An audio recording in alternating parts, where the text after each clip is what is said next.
سامعین ذی احتشام، آج کا درس قرآن سچے لوگوں کی صحبت کتنا ضروری ہے، بڑا دلچسپ اور پرمغز آج کا درس قرآن ہے۔ آیت نمبر 118 تلاوت ہوئی، جس میں گزشتہ درس سے تعلق ذکر ان 3 صحابہ کرام علیہ رضوان کا جو غزوہ تبوک میں پیچھے رہ گئے تھے، پھر نبی کریم صلی اللہ علیہ وسلم کی بارگاہ میں حاضر ہوئے، عرض کیا رسول اللہ صلی اللہ علیہ وسلم کوئی عذر نہیں تھا، بغیر کسی عذر کے ہم سے یہ ہوا کہ ہم میدان جہاد پہ نہ جا سکے۔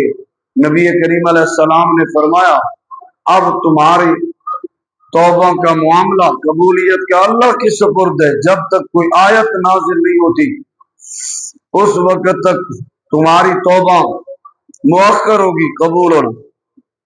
اور ان کے ساتھ پھر بات چیت کرنے سے منع فرمایا۔ خود بھی حضور علیہ السلام 50 دن ان سے بات نہ فرمائی۔ یہ آپ نے کل مفصلاً سنا، صحابہ کرام علیہ رضوان پر کیفیت کیا تھی، قرآن نے اس کو بیان کیا۔ حتی اذا ضاقت علیہم الارض بما رحبت، یہاں تک کہ ان پر زمین تنگ ہو گئی باوجود کشادہ ہونے کی۔ زمین کھلی ہے نا جی، بندہ جدھر دل کرے چلا جائے، اس کو زمین کشادہ نظر آتی ہے۔ گھر میں بعض دفعہ پریشانی ہو تو گھٹن ماسو سے باہر نکل جاتا ہے، چلو بھی میں چل پہ رہا ہوں۔ اللہ کی زمین وسیع ہے، لیکن ان کے لیے زمین باوجود کشادہ ہونے کے تنگ کیوں ہو گئی؟ کیونکہ وہ جہاں بھی جاتے تھے کوئی بھی ان سے بات نہیں کرتا تھا، سرکار صلی اللہ علیہ وسلم نے روک دیا تھا۔ اس سے ایک مسئلہ جو بیان کرنا اہم ضروری، آج ہم مسلمان جس معیار پہ کھڑے ہیں کہ ہم جو مرضی کرتے جائیں، نہ اللہ ناراض ہوتا ہے نہ رسول ناراض ہوتے ہیں۔ اللہ اور اس کے رسول کی ناراضگی کا ہمیں خوف ہی نہیں ہے، بلکہ یہ خوف ہوتا ہے کہ جناب ہمارا سر ناراض نہ ہو جائے، اوپر سے بڑا جو افسر ہے وہ ناراض نہ ہو جائے، میرا بوس ناراض نہ ہو جائے، میرا فلاں ناراض نہ ہو جائے۔ ہم اپنے دفتری نظام کو دیکھ لیں، اپنے سوسائٹی کا نظام دیکھ لیں کہ میرا جناب علاقے کا ناظم ناراض نہ ہو جائے، علاقے کا چودھری ناراض نہ ہو جائے۔ یہ ایک فطرتی بات کرو جو آج کل ہمارے معاشرہ جکڑا ہوا ہے۔ آج جناب M L A M P A ناراض نہ ہو جائے، وقت کا وزیر اعظم ناراض نہ ہو جائے، فلاں ناراض نہ ہو جائے۔ لوگوں کے دلوں میں ان لوگوں کا خوف اتنا بھر دیا گیا ہے کہ جناب ہر بندہ اپنے سے اوپر والے افسر سے ڈرتے ہوئے پتہ نہیں کیا کیا قباحتیں کر گزرتا ہے کہ یہ ناراض نہ ہو جائے۔ لیکن ان کے ناراض ہونے سے کیا ہوگا؟ کچھ بھی نہیں بگاڑ سکتے۔ جب اللہ رب العزت مدد فرمائے گا تو سب کچھ حفاظت میں رہے گا، لیکن اللہ اور اس کے رسول کی ناراضگی جو کہ انتہائی خطرناک ہے، انسان اس کو سستا سمجھ کے مول لے رہا ہے، اور اللہ اور اس کے رسول ناراض ہوتے ہیں۔ اس لیے ہمیں ہر وہ کام کرنا چاہیے جس سے اللہ اور اس کے رسول راضی ہوں، ناراض نہ ہوں۔ اس سے معلوم ہوا کہ نبی کریم علیہ السلام اور ان کا عمل کیا ہوا جس کی وجہ سے 50 دن حضور علیہ السلام ان سے نہ بولے، میدان جہاد میں جانا تھا اور وہ نہ جا سکے۔ تو آج ہم کتنے فرائض چھوڑتے ہیں، ہم کتنے شریعت مطالعہ کے احکامات کو پامال کرتے ہیں، پھر بھی ہم جنتی ہیں، کوئی خطرہ ہی نہیں ہے۔ کوئی عالم دین ہمیں احساس دلا دے تو بلکہ ہماری کیفیت اور ہو جاتی ہے۔ تو اس واقعے سے ہمیں یہ سبق اور درس ملتا ہے کہ ہمیں اپنی زندگی ایسے گزارنی چاہیے کہ ہر کام سے پہلے یہ سوچیں کہ اللہ اور اس کے رسول تو ناراض نہیں ہوں گے، تاکہ ہم نیک کام کرتے رہے اور برے کام سے بچ جائیں۔ اگر ہمارے دل میں یہ کیفیت پیدا نہ ہو تو یاد رکھنا پھر بندہ بعض دفعہ ایسے کام پر گزرتا ہے جس کی وجہ سے اس کی عاقبت برباد ہو جاتی ہے۔ اگلی آیت، آیت نمبر